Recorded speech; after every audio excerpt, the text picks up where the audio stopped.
one of the first things that would be so interesting to hear from you because you help people pivot and transition in their careers and everything is your story. Because I feel like, at least from like my own experience, I've pivoted and navigated the messy middle a lot, but it is like all full circle. So I'm curious what your evolution of your career has looked like, what you've navigated, and where were you before, and how did you get here?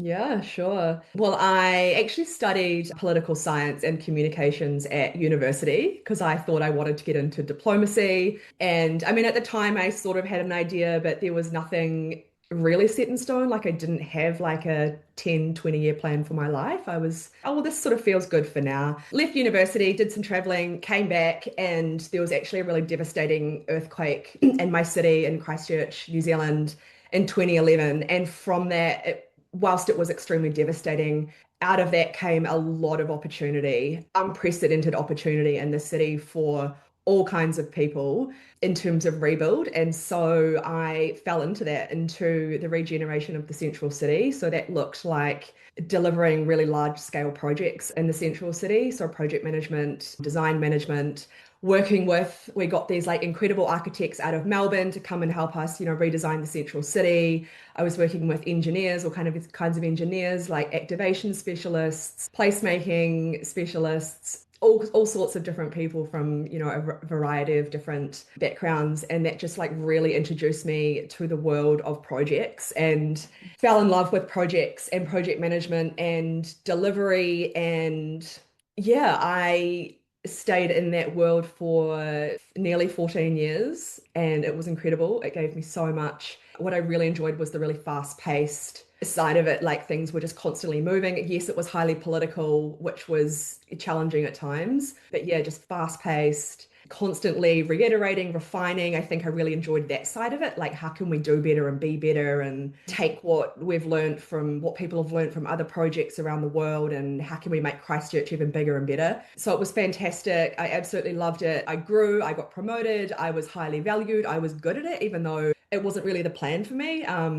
I did fall into it, but I kind of had a natural inclination, I guess. So that was that. I left to have my first baby, came back to the role part time, and it was probably, I would say, like 6 to 12 months into coming back to work that I just got this really, it was a really hard feeling to explain, really claustrophobic, really unsettled, really itchy feet. It was challenging trying to grapple between this is so good on paper, I'm so grateful for this opportunity and this journey, but also this is just isn't feeling right anymore. And why is that? And trying to kind of make sense of that. So yeah, I remember sitting on the front doorstep of home with my husband and my toddler, and I was just in tears, and I just can't do this anymore. Like I have to figure this out. And I think for like a lot of mothers going back to work, this is very common. Motherhood shifts you in so many ways in terms of your identity and your values, and just learning to work with your energy more and your boundaries. And I just had to really sit with that and be like, okay, so what are these feelings telling me? And how can I use them to my advantage as opposed to being like, oh, you're doing it all wrong, you're failing, you've got to burn it all down. Just being like, okay, just sat with it really quietly for a little while and was just really, really just tuned in and just trusted that the feelings were sort of leading me to where I was supposed to be going next. So I didn't do anything loud and bold and, quit my job and take the leap or anything like Hmm. that. I yeah, just really sat with it and I played around with a few ideas. I was like, okay, could, go consulting and still use my project management and design management background and, consult or freelance or something like that. And I was like, no, it's bigger than that. And then I read something and during this whole like inner reckoning process of how do I figure out my next step? Like, what does that look like? I'm so lost. I'm all at sea. And I read something and it said, you're best placed to serve a past version of yourself. And that really just really hit me. And I sat with that for a while and sort of journaled out a few things around things I'd done in my life and things I'd navigated. And so how could I help a past version of myself? And I realized that this was it. I was in this whole motherhood, career, identity, ambition piece that so many mothers go through. Like this was not unique to me. And I just thought, like, I have to, this is my thing. I have to help other women and specifically mothers figure out this for themselves and how they can make life and work feel more like them, more in alignment with who they are and who they want to become. You know, the things that they're passionate about, the things that really energize them and light them up. And that's where it all started. Oh my gosh. Man, like being in a career for that long too, that must have been hard to kind of come to terms with. You know, as a mother, you probably change so much, like almost overnight, because you now have responsibility, you have a baby, and everything just like changes, at least from experiences that I've heard. And so it sounds like you, like sitting on your doorstep or whatever, like you were really like becoming more aware of the situation that you were in. Would you say that's one of like the first steps like that you've seen with your clients or the people you've worked with is like that awareness piece, or do you feel like they're at some other stage? Yeah, absolutely. It is an awareness piece, and it is usually a feeling that they can't name. And I think Mm, because, coming back to what I said before, and this was part of my story of like, but there's nothing actually wrong with this. I don't hate my job. I don't hate my career. I'm actually not burnt out. And mm, I think there's this conception that it needs to come from a place of rock bottom, which it doesn't have to. It just can just come from a place of this just doesn't feel like it is it anymore. And I don't want to mm, settle for like a 5 or 6 out of 10 situation when I could be in like an 8, 9, 10 out of 10 situation. So yeah, you're right. It does come from that awareness. And I think depending on the stage of someone's journey, I guess, or how much inner work they've done on themselves and how good they are at really tuning into those feelings. mm, Um, but it's usually, yeah, something that they can't name, but they know something's not right, but they don't know what is right. They don't know what's mhm. next. And bridging that gap and helping them name it, like actually saying it out loud. That's what I find like a lot of my clients, as soon as they're in a safe space with someone who doesn't know them or, that Mhm. well and doesn't have background knowledge of where they've been or come from, to come with like an objective lens and be like, help them see the situation for what it is. I think that's so important, like what you mentioned with having that outside perspective, especially when you can't name something. Sometimes it is really nice to just kind of like word vomit to somebody who either has been in a situation similar or can just see what's actually going on. When I work with clients, it's like they don't know what the root of the problem is. And they look for band-aid fixes, or they might Mm. not even know that it's a band-aid fix, but they are constantly wondering why they're consistently hitting the same wall over and over again when it comes to working through things. Have you seen like similar patterns with your clients, like when they do name certain things that they might not have had a name for before working with you? Like, do you see similar patterns with moms and like why they're like, maybe this isn't like bad, but it's just not working for me anymore? Yeah, definitely. I think as well, when often, as I said before, you can be in a situation that you are really grateful for and that you really Mhm. wanted. Yeah. But also like the polarity exists between being grateful and still wanting more. And I think, yeah, to have that outside perspective of someone who gets it, who has been there, to be like, you're not alone in this. And I think too, having, as you said, that safe space. I think sometimes when women that come to me are like, oh, I'm scared to bring this up with my family or my friends because I'm scared of what they're going to think, or they're going to tell me that I'm being silly, or like I should be grateful and like just stick with it.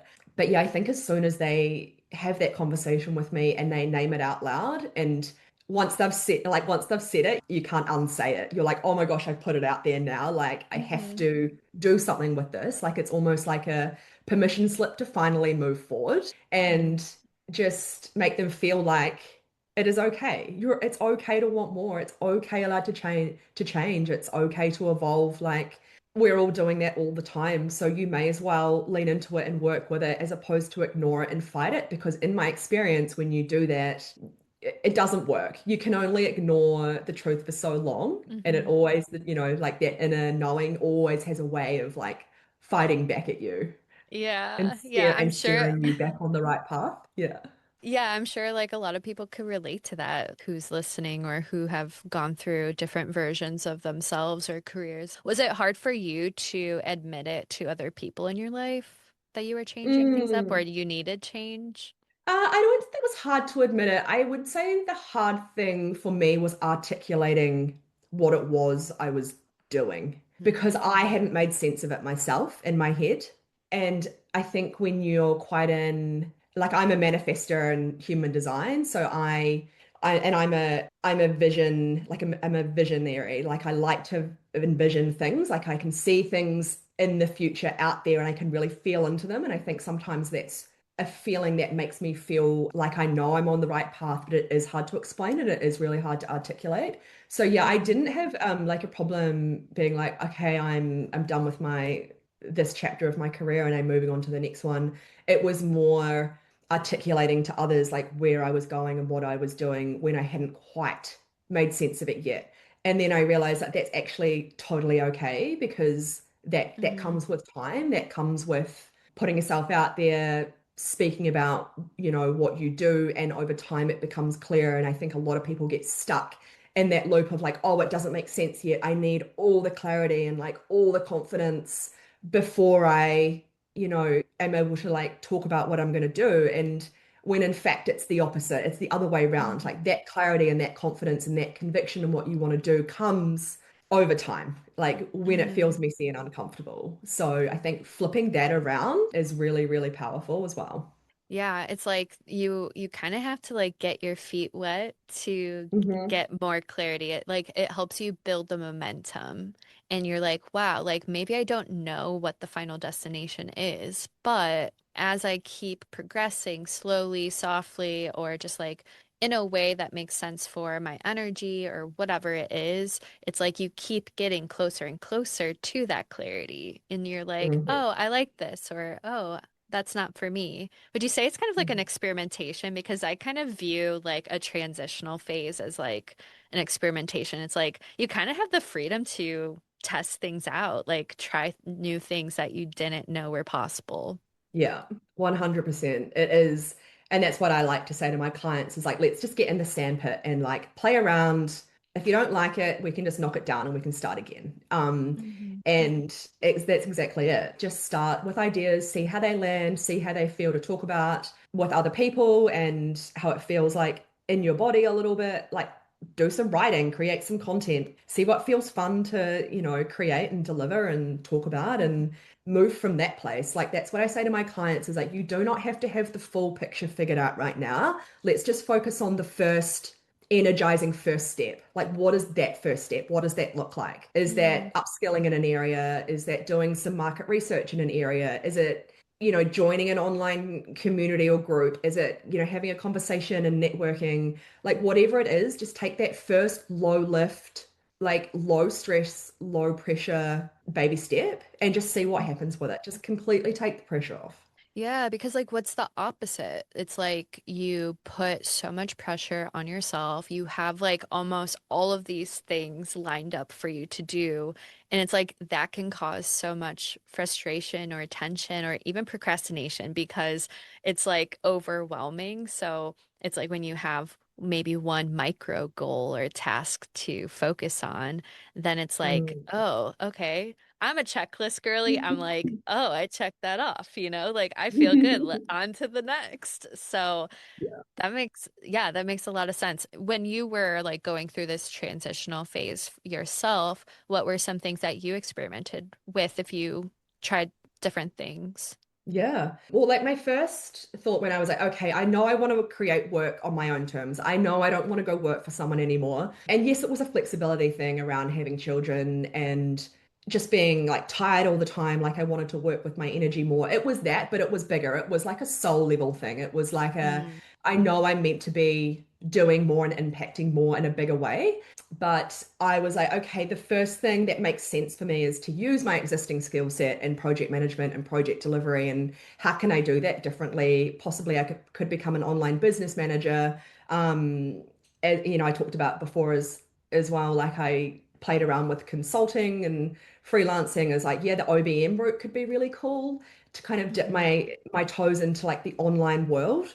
And I actually planned it. I was on a flight to Australia from my friend's wedding, and I actually planned the whole thing out. Like I had it on the back of a vomit bag. I just like got it all Okay. out. I like, okay, this is my business idea as an OBM. This is what my retainer offers look like. This is what I know I'm good at. I had it all planned out. I got so excited. Like I got home and I was kind of ready to like run with it. And I was like, nah, this is just not it. This is not Mm. it. But like, cool, Wow. I did. I like, whatever, like you have to do that. And the clients that come into my world, the women that come into my world are generally of like in one of two boats. They want to Mhm. do the same thing that they've been doing in their career. Like they don't want to kind of throw it all away. They still really enjoy the work they do.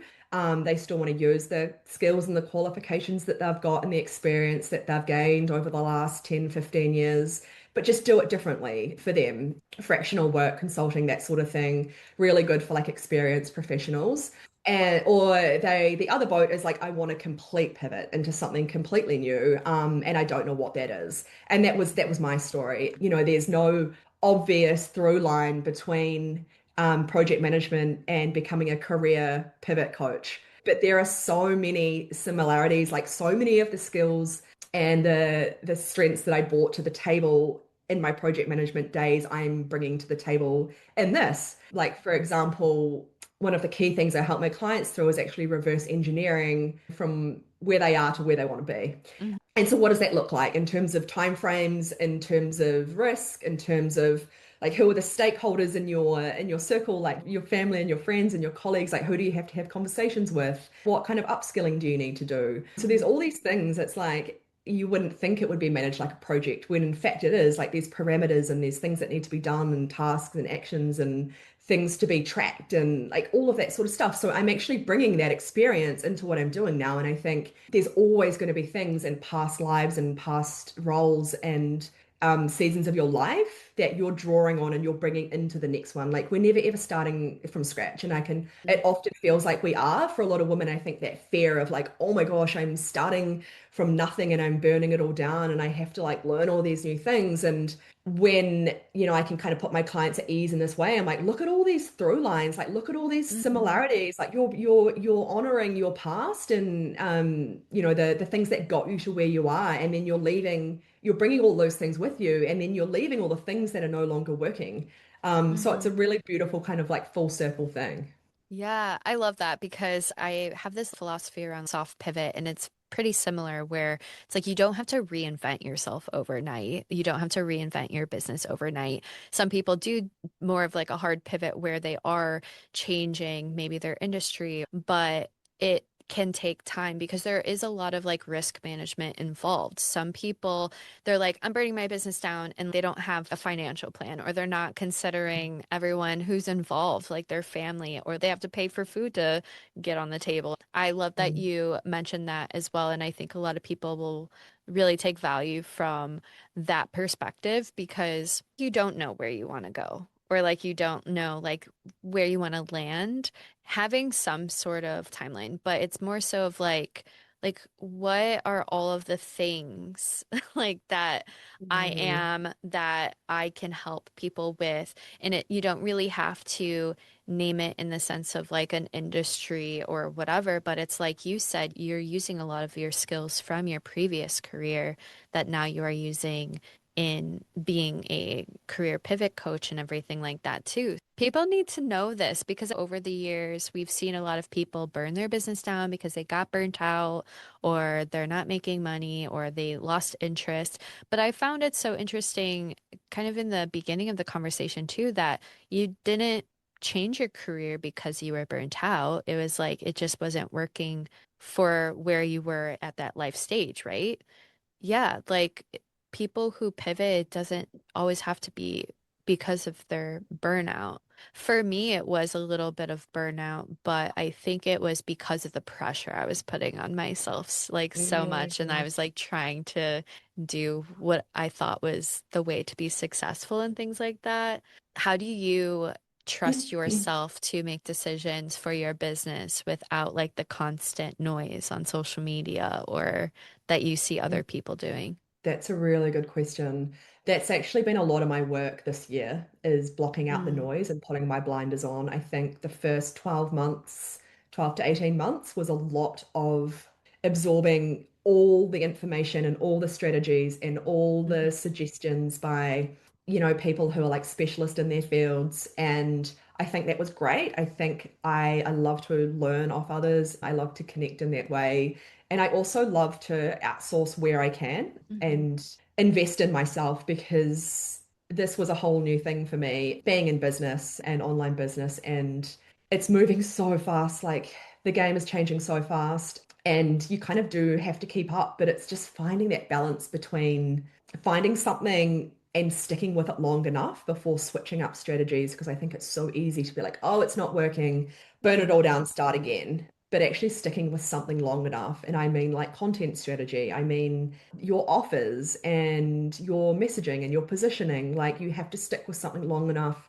You're not just going to see it overnight or in a week if it's working or not. And so I think the distraction, as you say, there are so many distractions, so many strategies out Mhm. there, and it is a lot of shiny object syndrome and being able to practice that discernment between, is this trying to like throw me off, or is this a decision I'm making like out of alignment, or a decision I'm making out of fear?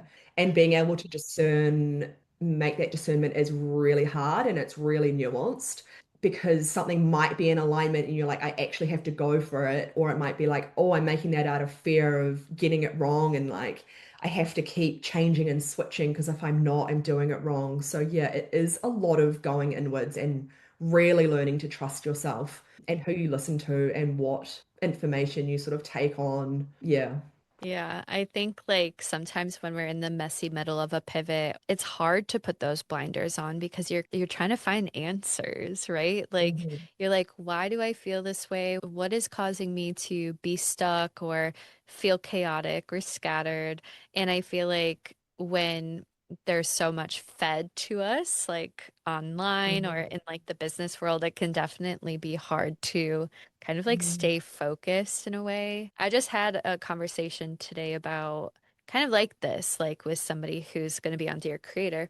And we were talking about how, like, this year, like you said too, like you're, focusing on blocking out the noise and things like that is just like kind of taking everything that we've learned and actually integrating it and like using it. Do you find that is what you're doing as well? Like integrating everything you've learned. Are you learning anything new? Am I learning anything new? That's a really good question. Yes, I'm learning.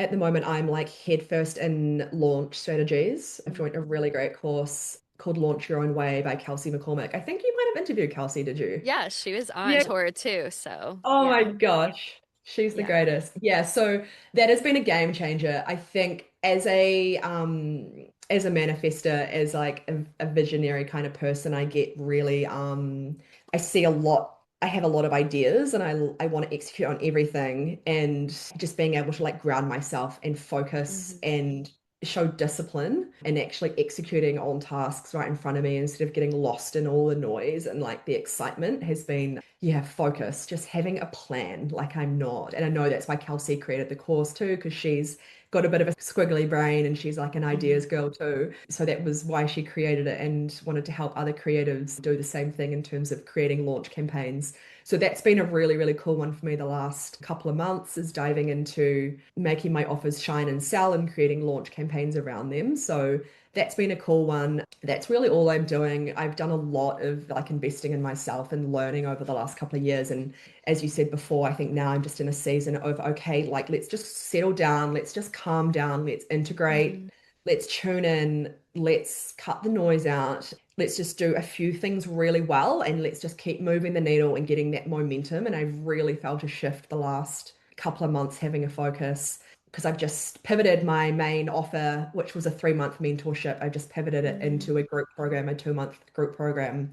So Wow. taking it, that same transformation on the other side. It's not an entirely new offer. I've just changed the format of it and the structure a little bit based on feedback from past clients and based on how it felt for me in Hmm. terms of my capacity and my energy and how it felt delivering it. And doing group stuff was always sort of part of the plan. But I just knew in the beginning it made more sense to do one-on-one, just to Hmm. kind of dip my toe in a little bit easier to kind of like get off the ground.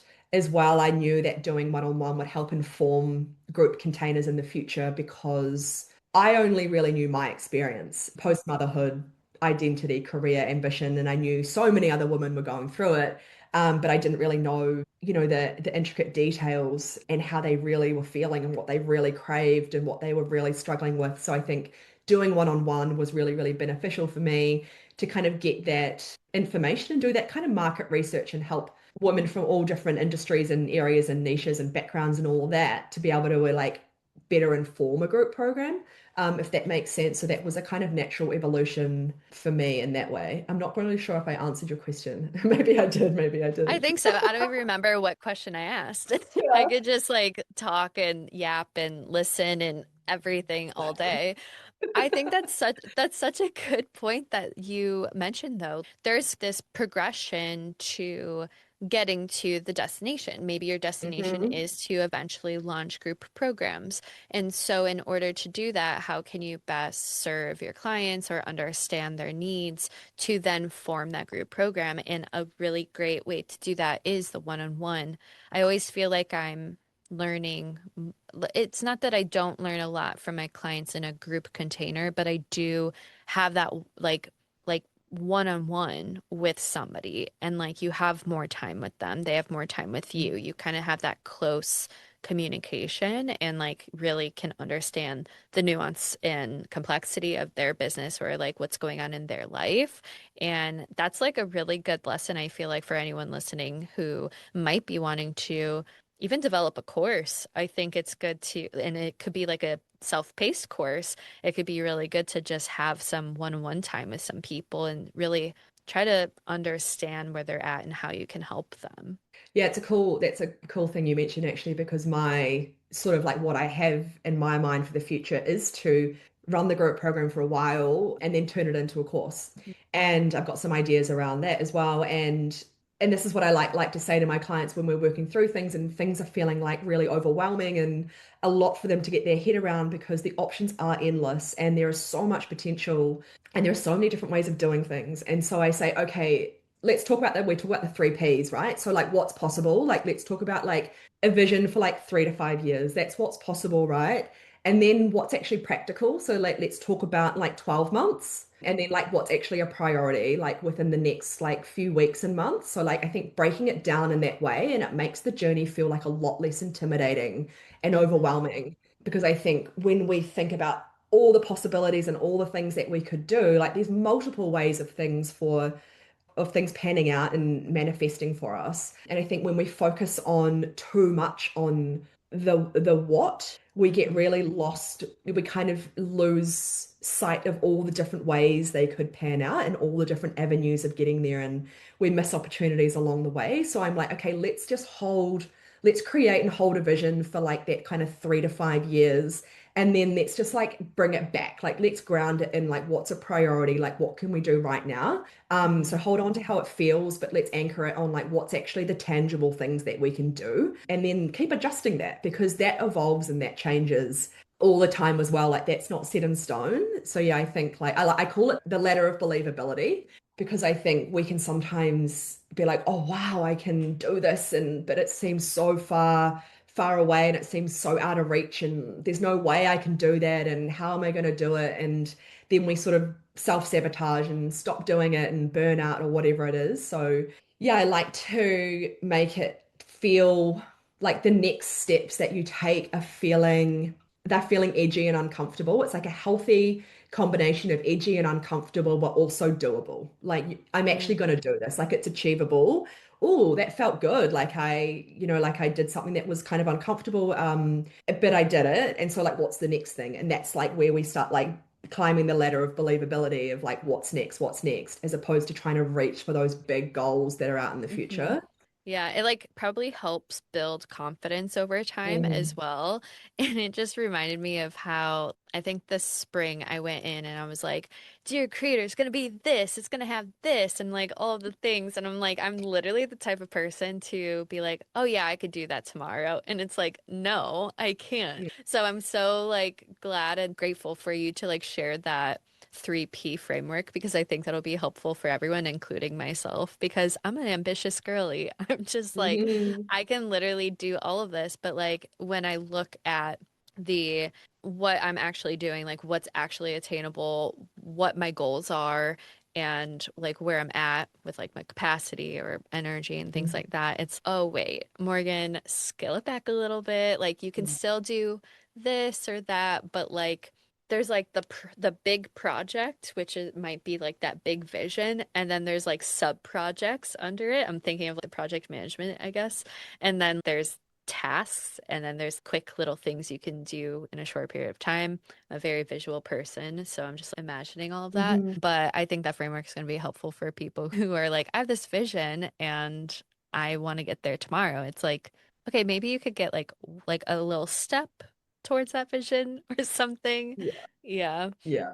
And I think defining what success actually looks like for you is really important Mm, as well, because everyone does have different circumstances. Children, no children, full-time work, part-time work, maybe people are caring for their other family members. Like everyone's circumstances are so different. And I think if we try to create a vision that's based on someone else's circumstances or someone else's version of success, we get really quickly burnt out and really misaligned with what we're actually doing. So that's the first thing I focus on with my clients is like we get really clear on what is it that you actually value in this season, like what matters and what mhm. doesn't, and what does success actually mean to you? Because Yeah. like what is your enough is enough moment? I think we're so used to constantly chasing more productivity, busyness. And it's like, what if success was actually just working 10 or 15 hours, but really intentionally and really focused, and also looking after your health and also maintaining your relationships and getting enough sleep and fueling yourself and looking after your nervous system. Like that version of a success gets to exist as well. And so just giving yourself permission to be like, okay, what is it that I actually want and how do I want it to feel? Like, how do I want my weekly rhythm to feel? Like, how much Mhm. flexibility and freedom is there? Like, what am I doing? Who am I seeing? What kind of conversations am I having? How am I talking to myself? What do my boundaries look like? Like, that's success. And I think we're not taught that at school. We're not taught that Mhm. at university. We're taught sort of one version. And then I think we get to a point where we're like, oh, wow, we actually do get to define this for ourselves. And it doesn't actually matter what anyone else thinks about it because it's not theirs and they're not living my life Mhm. and they're not inside my mind all day. So, yeah, make it feel good for you. And that's all that matters. Yeah, major mic drop moment. That actually made me think about how in school they just teach us the linear path or like the Hmm. career, the traditional career path. And I know like you've been posting a lot more content recently too. I'm so curious like how you've been able to like shift your mindset, maybe if that's what you would call it, to maybe show up more like a creator in creative entrepreneur versus a traditional professional corporate person? Yeah, good question. I think school and society has conditioned us in so many ways that we've not realized for Hmm. that success piece that I just talked about. But yeah, as you say, like that ladder, that linear traditional career path. And we were sold one way, we were taught one way. We went to school and we had like a list of subjects that we got to choose from. Same when we went to university, we picked one. These were the choices, and we didn't really get to be like really question it. I mean, Hmm. not obviously no one forced us to go to university. That was our choice. But I think my point being is we have been sold this way of like you get to pick and then that's what you do, as opposed to like you actually get to actively create all the time. We're taught memorization being messy. We're taught to focus on the score of the test as opposed to like the journey that you got there. Or, like it's very outcome. We're taught to be very outcome focused as opposed to journey process focused. So I think you're really shifting that mindset and that sort of like follow the rules, what's next? This was the path that was sort of handed to me. We're not really taught to question it in a different creative kind of way. How can I do this differently? How can I make it feel better? And that, as you said before, it doesn't have to be these huge drastic leaps and shifts. They can just be really small tweaks, really small Hmm. tweaks. even if you're not in the position where you're like, okay, I want to fully pivot my career, like I want to stay in the same role, I really like it. So, like, what does that look like? Maybe that's having a conversation with your manager around like the rhythm of your day and your schedule, or like where you're working from. And like, there's really, really subtle tweaks that you can make to make things feel really different as well. Like, they can be really micro. Or is it like a client that is feeling misaligned, or a project that's not feeling misaligned? And how can you kind of create more alignment in what you're already doing? So yeah, I don't Mhm. think that like if you're in a role where it's feeling, if you're in that traditional role, corporate, like whatever, if things are feeling off, there are other ways of sort of tweaking things to better match your energy and how you kind of want your week to flow. Yeah, and that might be a little bit scary for people. Do you think like there's some inner work that has to be Mm. done to like build up the confidence to do that? Or I do like how you said, maybe it's the soft pivot or like a little transition to start this journey is to maybe like start talking to leadership at your business or the company that you work at, or maybe yourself if you are running your own business. But do you feel like there's any sort of inner work that needs to be done, maybe during that time where they would communicate that to those people? Or maybe there's just like inner work in all stages of like evolution that you have some insight on? Yeah, there is inner work at every stage, as they say, like new level, new devil. Like Mm, there's always going to be something that's going to make us want to upper limit ourselves and kind of ourselves hmm and stay stagnant and not keep moving, because everyone as they are evolving are constantly reaching new ceilings and wanting to push through it, and a whole new level of, mindset shifts and rewiring and all of that is necessary to kind of like break through that. So I think no one's actually immune from to that inner work. Like, it is such a constant journey. It's not a one and done. hmm You don't just get to tick it off the list. Sorry, I know you like doing that. Unfortunately, ding. But yeah, inner work is it is incredible. And when you starting to like really, really trust yourself, and starting to being able to like coach yourself out of situations or scenarios where you feel yourself really limiting yourself, or coming back to those conditioned beliefs around, that society and um things gave us around our potential and our capability and our worth and our value. It's, yeah, it is a constant game, and it's something, once you sort of bring awareness to it, you do get better at catching yourself out and being like, oh, that wasn't a very empowering thought that I just had. How can I reframe hmm that? Yeah. Because I like to think of the think, feel, act cycle, the think, feel, act loop. So, Mm, you think a thought, it makes you feel a certain way, and then how you feel dictates how you move, like the actions that you take, and then the cycle continues. So really like replacing those negative or empowering thoughts that you have to change the way you feel, to then change the way you act, has been something that I keep coming back to all the time. And it's actually a lot simpler than a lot of people think. I think a lot of people think that doing that inner work is really, really like scary and confronting. And yes, it is, but it can be really simple shifts as well. So yeah. yeah, I love that. Yeah, I think just giving yourself like time to reflect. I feel like a lot of people are so busy, they never think to just give themselves time to breathe, time to reflect, time Mhm. to essentially talk to themselves. I talk to myself all the time, like in the Mhm. shower, in the car. And then I Mhm. learned not too long ago that some people don't have like the inner dialogue.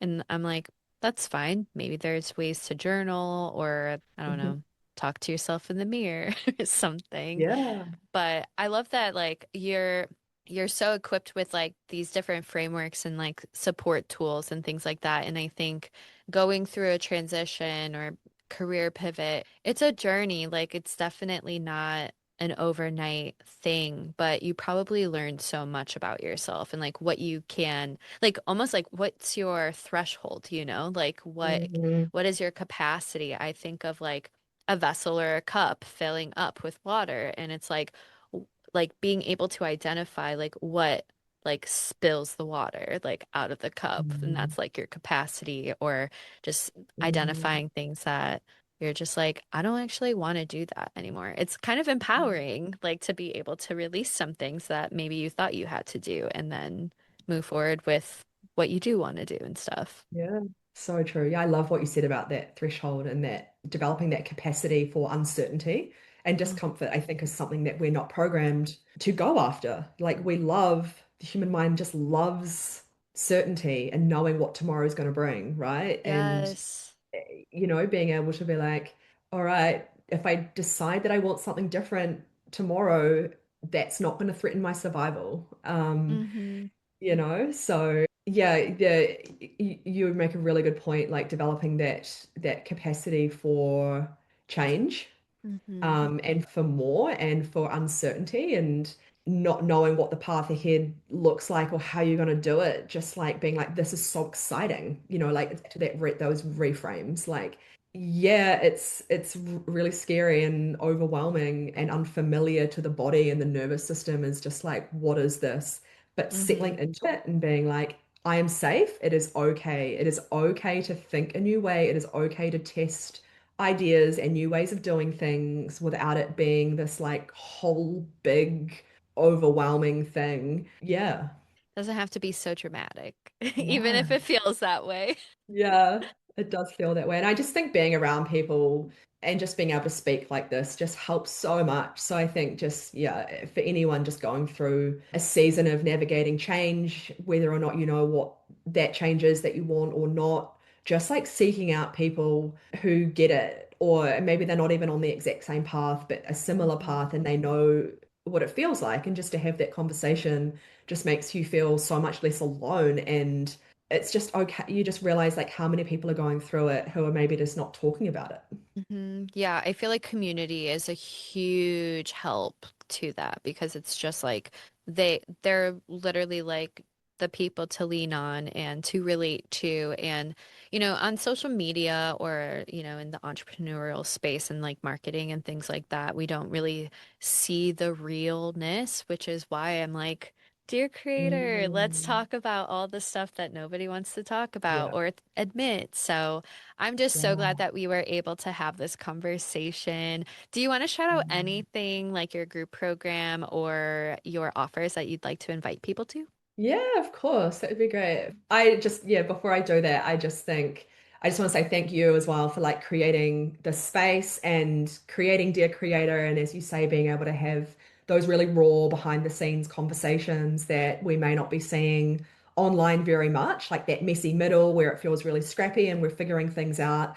I think a lot of the time on social media, we see the finished product and the outcome, and people aren't really showing the journey that it took to get Hmm. there. I mean, I think more people are leaning into that storytelling side now, and that narrative is becoming, yeah, a lot. People are talking about it a lot more, which is really, really cool. But I think, yeah, thank you for creating the space, having the conversations, leading the conversation. Yeah, and thanks for Thank having me. you. Yeah, so Yeah. I am currently launching the first intake of my 8-week group program called Pivot Season. So I'm really, really excited. Yeah, I'm currently in launch. We kick off mid-July, 22nd of July, 20th of July. Yeah, so this is women who are ready to create work on their terms, but they just have no idea where to start. Maybe they have ideas, maybe they don't. You've got skills, you've got strengths, you've got so much potential, you're so capable. I think a lot of women just need that space that exists outside of real life because real life is so busy. Kids, work, looking after ourselves, the to-do lists, like getting our steps in, all of the things. Like it feels like as women we can tend to put ourselves last and we wait until things are quieter to kind of work on ourselves. And lovingly, that time just never comes and you just really need to carve out time for yourself, like seek that support, get in the room of someone who's done it before, who's been around the Hmm. block, who's got the t-shirt, and be in a space of other women doing it alongside you, I think is really, really powerful.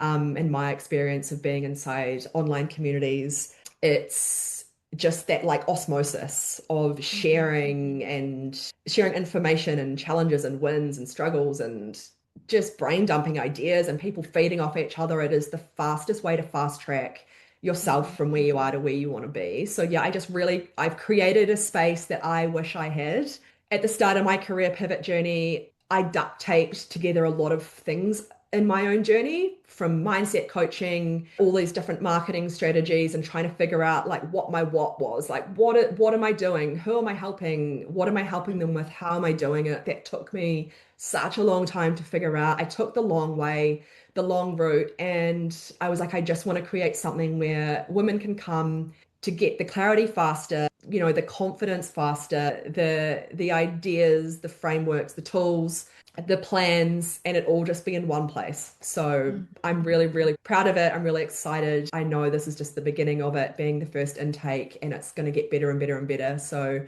yeah, I've there's a few spots left. So if anyone's interested, you can find Yeah, that. everyone go join. Yeah, Go join it. yeah, it'll be great. Yes. Amazing. Yeah. Thank you so much for being on Dear Creator. I feel like we talked a lot about some things that I just wanted to really talk to a pivot coach about and somebody Mhm. who's been through it. And I'm so glad that you were willing to come on and share your Of story and course. everything. So, Yeah, of yeah. course. Thanks for having me. And yeah, again, thank you for what you're doing, just creating, yeah, that place where people can come and be a part of a soft pivot or a transition and learn and grow off others. That's what it's all about at the end of the day.